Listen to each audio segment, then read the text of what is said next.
Hey folks, just going to give you a tour of the off-grid system. I've finished installing, or almost finished, got some covers and stuff to put on, which I left off for this video. I just finished installing here in our 2025 Host Yukon. We're moving over from a 2017 Host Mammoth.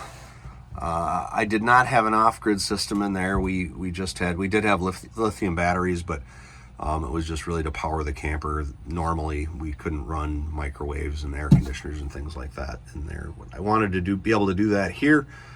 Not so much the air conditioner, but mostly like coffee pots and toasters and things like that. Microwave periodically. So we'll start back here with shore power inlet, and just to preface, and I'm not plugging them or endorsing them or anything. I get no kickbacks, but I did buy most of my components from Explorers Life just because it was easy, and they've got a lot of kind of ready-made solutions where I didn't have to think too hard about it and spend a bunch of time hunting down components. So it just made it easier. This is their kit, their splice kit to splice into your 120 volt camper system. They include stranded 10 gauge wire, which is marine wire, which is super easy to work with versus the solid 10 gauge. I didn't have enough wire to, cut it and bring it down into this box. So I cut it long, brought the existing wiring into the box, and then just ran a new wire to the shore power inlet out on the outside of the camper, it's not far because it's just right over there.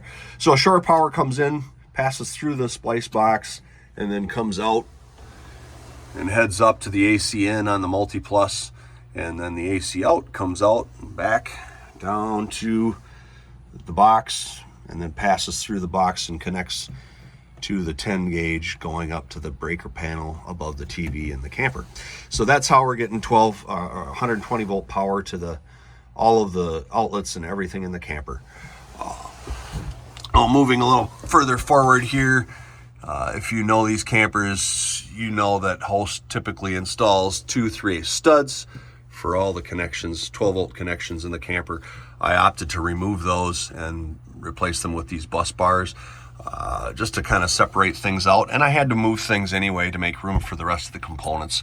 So I wanted to kind of pull these back a little bit to accommodate the other stuff I was installing. I did repurpose those studs, those 3/8 studs up here for my battery connections. And as far as batteries go, I opted for 2 Epoch 460 amp hour batteries wired in parallel. The decision to go with these particular batteries was mostly form factor. All the lithium batteries out there are they vary in size and shape, and I wanted to be able to place everything for this system ahead of the rollout tray here. I like the rollout tray. It works good for our purposes, and we put a lot of stuff in here. I didn't want to cut the tray down. I didn't want to lose that storage. That said, this is 7 inches shorter than the one we have in our 17 Host Mammoth. So they changed suppliers or something at some point to make this tray a little shorter. But that's okay, because it created space up here between the tray and the gray water tank for me to install all these components. So the Epoch batteries were mostly because of the size. I could get the most amp hours for the space that I had to work with. I didn't have a lot of space to work with, so I got lucky because I could fit one of these right next to the gray water tank, a 1/2 inch or 1/4 inch narrower, and I don't think I would have gotten that animal in there. As it was, I had to fabricate a custom tray to go over the gray water drain and the freshwater pipe that comes down this way, down this passageway as it was. So not a huge deal, but a little bit of extra fiddling around. I just made an angle iron tray for that one, and they're secured with some 3-inch aluminum angle that's just screwed to the wall up there. I did replace the wall that Host installed with a piece of 3/4 plywood here. I just wanted something a little more sturdy to hold everything. I also fabbed up a little stand for the Multiplus, because I didn't want to rely on just all that, just the screws going into the thin plywood of the floor and the ceiling to hold that from wanting to tip forward. So I just thought, it's not a big deal. I'll make a little tray. It's still connected to the wall with the factory bracket that it came with. But I did, this is bearing the weight of it, and it is screwed to the wall. So it's nice and secure as well.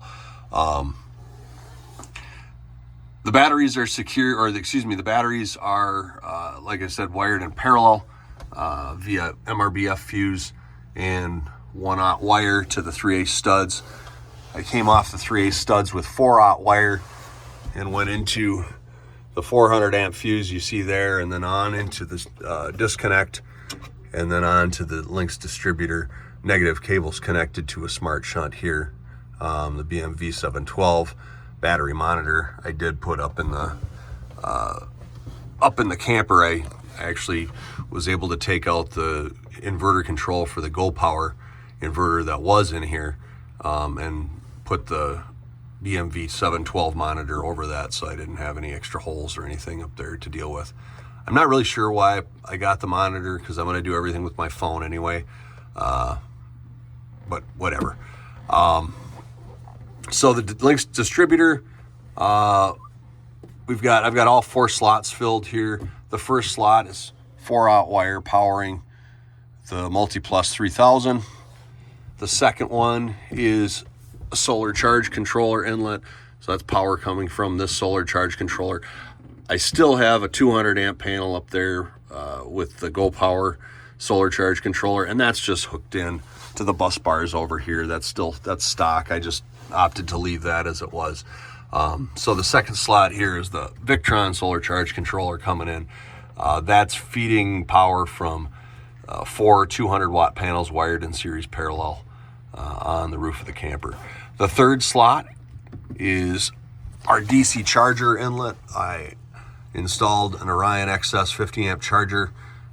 There's an Anderson connector on the front of the camper, and then another one on my headache rack of the truck to power the DC charger. So that's power in from that, and that's 4 gauge wire coming in there, and then I've got 4 gauge wire coming out, and that connects to the bus bars to power the rest of the 12 volt systems in the camper.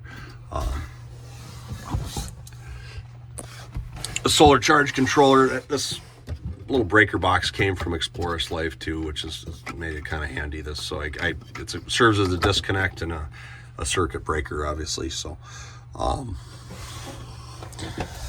that's mostly the tour. As far as control goes, like I said, I didn't want to install a Servo GX. I just didn't really see the need. I'm comfortable doing everything on my phone rather than a control pad or whatever inside the camper. So I bought the smart dongle so that I could connect to the Multiplus via Bluetooth through the Victron Connect app, so I can control it with my phone, which is pretty slick. As far as programming the Multiplus goes, I did buy the interface, and that connects to the Multiplus via Ethernet cable to the interface, and then from the interface to your phone or computer via USB-C. So I preemptively installed, I just made another Ethernet cable to come out and go down here, where I looped it by the basement door here, so that if I ever need to reprogram it or change settings, I don't need to empty the basement out and get up to the Multiplus and take the cover off and plug in an Ethernet cable there. I just have one in place, so I'm ready if I need to adjust settings or whatever. I just can plug in back by the basement door of the camper, so it makes it a little bit easier there. In any case, that's about all I have for you. If you have any questions about any of this, let me know. Thanks for watching, and take it easy.